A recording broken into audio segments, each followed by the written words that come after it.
1940년 6월 15일 대한민국 인천광역시 동구에서 태어난 최불암은 한국 연예계에서 가장 존경받고 베테랑인 배우 중 한 명으로 60년의 연기 경력 동안 지울 수 없는 흔적을 남겼습니다.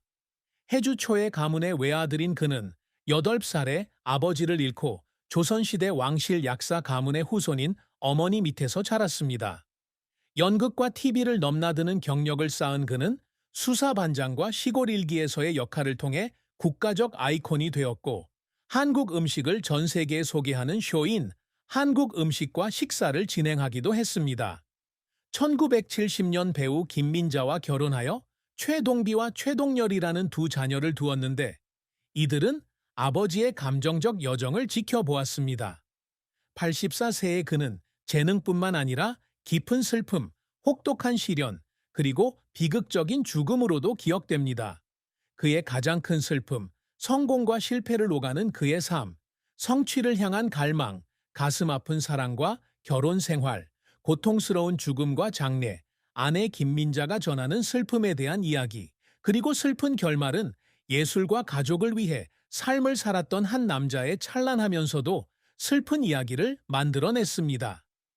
최불암의 인생에서 가장 큰 슬픔은 아마도 대중의 압력과 사회의 혹독한 비판으로부터 가족을 지켜낼 수 없다는 무력감일 것입니다.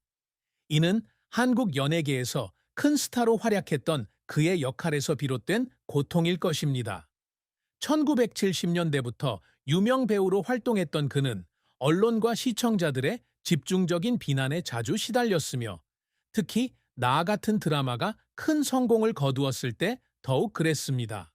결혼 생활부터 양육 방식까지 그의 사생활에 대한 근거 없는 소문들은 아내와 두 아들에게 깊은 상처를 남겼을 것입니다.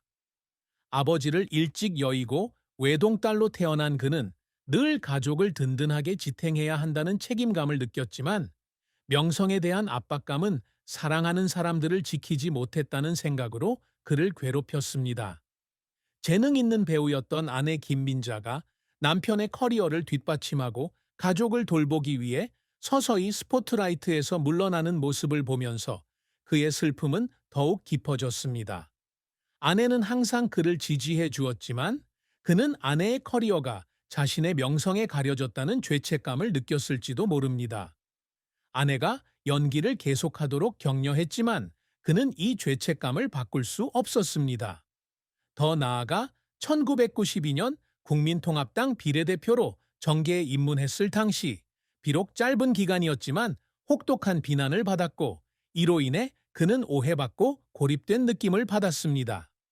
방에 혼자 앉아 자신에 대한 부정적인 기사를 읽던 순간, 그는 자신을 위해서가 아니라 함께 고통받았던 사랑하는 사람들을 위해 눈물을 흘렸을지도 모릅니다. 따라서 그의 가장 큰 슬픔은 예술에 대한 열정을 추구하는 것과 외부 세계의 위험으로부터 가족을 보호해야 하는 책임 사이에서 갈등하는 것이었는데, 이러한 정신적 상처는 그가 평생 지니고 다녔습니다. 최불암의 인생은 남다른 여정이었습니다. 수많은 성공으로 한국에서 가장 사랑받는 배우 중 한 명으로 자리매김했지만, 끊임없는 노력 끝에 수많은 실패와 눈물을 흘리기도 했습니다. 그의 여정은 중앙고등학교 연극부에 들어가 서라벌 예술대학 현중앙대학교에 입학하며 연극계에서 시작되었습니다. 1960년 한양대학교에 입학한 후 연극 무대에 데뷔하여 재능과 헌신으로 빠르게 주목을 받았습니다. 1976년 KBS에 입사하여 드라마에서 김종서 역을 맡아 큰 인기를 얻으며 스타덤에 오르는 전환점을 맞이했습니다. 이후 1971년부터 18년간 방영된 과 1980년부터 2002년까지 22년간 방영된 로 성공을 거두며 한국 영화계에 존경받는 아버지이자 할아버지로 자리매김했습니다. 1980년대와 1990년대에 그는 2011년 Heaven's Garden, 2009년 Smile, You, 2008년 구르메트에서의 역할로 텔레비전을 장악했고, 에이시안 위키의 리뷰에서 국제적인 찬사를 받았으며, 시청자들은 그를 역할에 충실한 배우라고 불렀습니다. 그는 또한 1980년 The Last Witness와 1979년 내일을 향해 달려라와 같은 영화로 영화에도 손을 댔지만 텔레비전에서만큼의 성공을 거두지는 못했습니다. 헤븐스 가든에서 그의 정부식 역은 하이라이트였으며 미국에서 온 시스노와 같은 국제적인 관객들은 그가 진정성과 깊은 감정을 가져왔다고 칭찬하며 그가 울 때 울고 그가 웃을 때 웃게 만들었다고 말했습니다. 연기 외에도 그는 14년 동안 한식 및 식사 프로그램을 진행하여 한국과 한국 요리 문화를 소개했으며 2024년 MBC 연기대상에서 공로상을 수상했습니다. 1992년 정계 입문과 2004년 정주영에게 영감을 받아 출연한 영화 영웅시대의 천태산 역은 그의 다채로운 연기 경력을 보여줍니다. 하지만 그의 영희 인생은 실패로 점철된 것은 아니었습니다. 영웅시대와 같은 일부 드라마는 논란으로 인해 조기에 존경되어 기대에 부응하지 못했고 그는 그 드라마에 쏟아부은 노고에 대한 아쉬움을 남겼습니다. 1980년대에는 깊이가 부족하다는 비판을 받으며 비평가들의 압박에 직면하기도 했습니다. 그를 울게 만든 순간들은 아마도 촬영장에서 보낸 긴 시간 때문일 것입니다.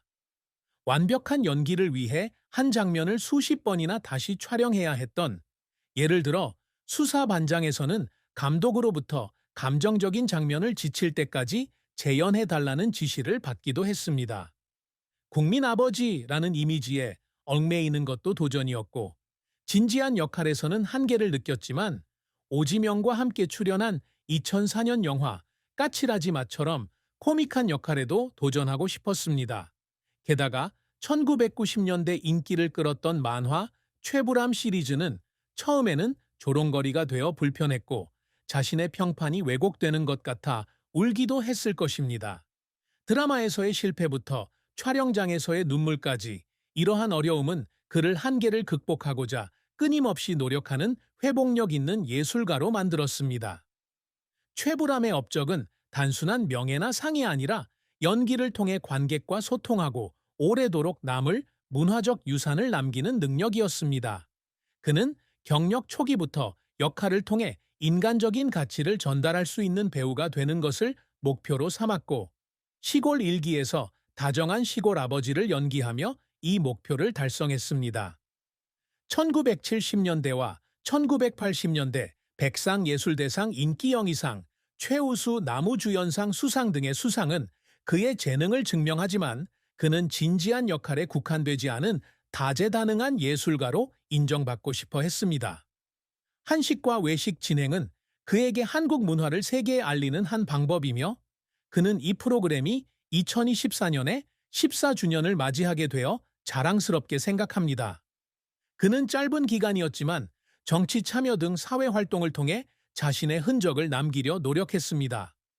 정주영에게서 영감을 받아 영화 영웅시대에서 천태산 역을 맡은 것은 개인적인 성취였는데 캐릭터의 스타일과 톤을 충실하게 연기해 칭찬을 받았습니다. 또한 한양대 등 대학에서 정기적으로 강연을 하며 젊은 배우들에게 영감을 주고자 했습니다. 자서전 출간은 명확하게 기록되지는 않았지만 아마도 자신의 여정을 회고하려는 그의 목표였을 것입니다.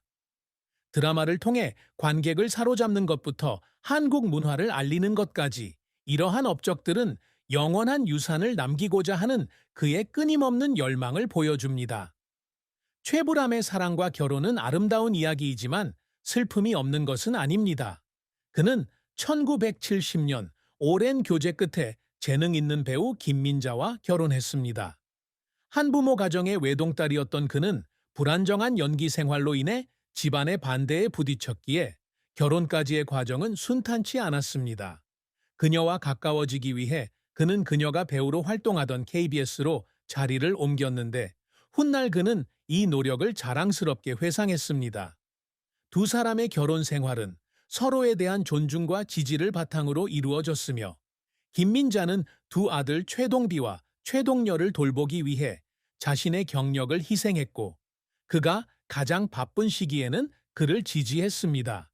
그가 정치 참여로 비판받았을 때처럼 함께 어려움을 극복했던 순간들은 두 사람의 관계를 더욱 돈독하게 만들었습니다. 하지만 그의 사랑에 대한 슬픔은 아마도 김민자가 가정에 집중하기 위해 배우 생활을 포기한 것에 대한 죄책감에서 비롯되었을 것입니다. 그녀는 배우로서 1968년 영화에 출연했지만 결혼 후에는 예술 활동에 거의 참여하지 않았습니다. 김민자는 항상 자신의 선택이라고 주장했지만 그는 이에 대해 죄책감을 느꼈을 것입니다.